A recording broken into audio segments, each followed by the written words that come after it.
The leader of Wagner mercenary group, Yevgeny Prigozhin, has called off a rebellion against the Russian government in a deal brokered by Belarus. His fighters had been marching to Moscow, but are now returning to base. Raymond Young reports. Yevgeny Prigozhin was greeted like a hero as his convoy rode past the southern Russian city of Rostov-on-Don late last night. The leader of the Wagner mercenary group shook hands with residents moments after halting a dramatic rebellion against the Kremlin. The jubilant scenes were a stark contrast to President Vladimir Putin's claim that Prigozhin and his fighters had betrayed the country and the people.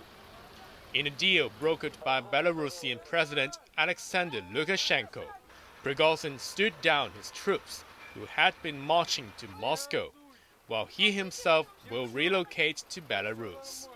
In exchange, the Kremlin will drop all charges against Prigozhin and his men. While his U-turn ended one of the most dramatic days in Russian history, many questions remain unanswered.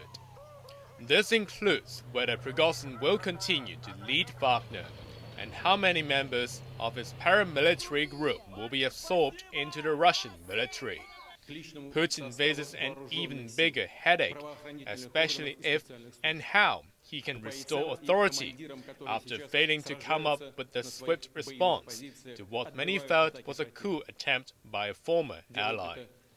Ukrainian President Volodymyr Zelensky said the man from the Kremlin was very afraid, adding Ukraine will do whatever it takes to defend itself.